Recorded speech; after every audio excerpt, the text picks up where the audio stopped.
G'day YouTube people, we're going back to Burswood Park and we're going to have a look at progress on the construction of this new shared path. Now you might have noticed on that sign it said completion was expected in late 2023, but here we are in late February 2024 and construction is still ongoing. This video is really just going to have a look at how that's going and the techniques that are being used to build this path. Now one thing I did like about this little crossing here, you can see they've put down the cement curbing there. And they've built these little cement ramps to actually get you across it really smoothly. Now those curbs are only a couple of centimetres high. It's not much to go doink doink over on a mountain bike, but I thought it was just really good. You might have also noticed one of the light poles lying on the ground there. On the day I went past, they were digging the foundations for putting in all the lighting. So that's coming along. Now they had the rollers out, so I guess they're getting they're getting ready to put down the asphalt here. Now this crossing also really caught my eye. Just look at the professionalism of the build there. They've put down, what is that, plywood or something, and then put a non-slip coating over the top and made a very smooth, very pleasant detour across there. I got to say, I didn't try it, but it looked like big thumbs up.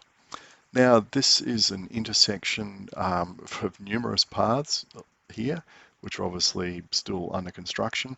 Thought it was, yeah, a bit of a spaghetti junction of paths. And one thing I discovered, see that path going off in the distance? That's actually the path that we're going to follow when this new one is complete. Now, I've been confused for the last couple of months about why there was this crushed limestone or sandstone path through the park here. And I thought what they were going to do is actually run the path through this car park and then would pop out at the other end here and go up that limestone path behind the fence.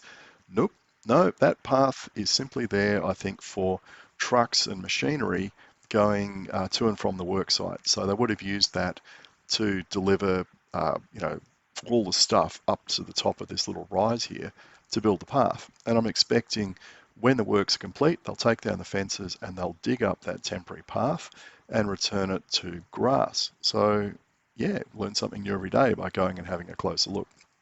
Now I thought I'd try and ride down the side of the fence here and just have a look at the path all the way along, but there wasn't much of a gap between the fence and the road, and I thought, nah, I'll give that a miss, thank you very much. But that is actually the route of the path along there. Now, this section has been asphalted, but obviously it's not open. Some sneaky person, left the fence open, and I was extremely tempted to ride up there and have a look, but thought, no, the fence is there for a reason. I'll wait until they take the fence down, and then I'll go have a look. So obviously this section has been asphalted, but it's not open yet, and I have seen a number of people using it, but it's at the moment a path to nowhere because you run into a fence at the other end and there's nowhere to go. Now this bit that has been opened up, you do need to be careful with it because it's a fairly sharp bend and it's not a terrifically wide path. So some of the ladies going in the opposite direction, as they came around the bend, they drifted across the center line, and I really slowed down coming around there, and I was expecting I was going to have to stop to avoid a head-on collision. So that is something to watch out for if you're using the slow path rather than the fast commuter path. So anyway, there's an update on how the pathway is coming along. I think will be very interesting to see what it's like end to end once it opens whenever in the future.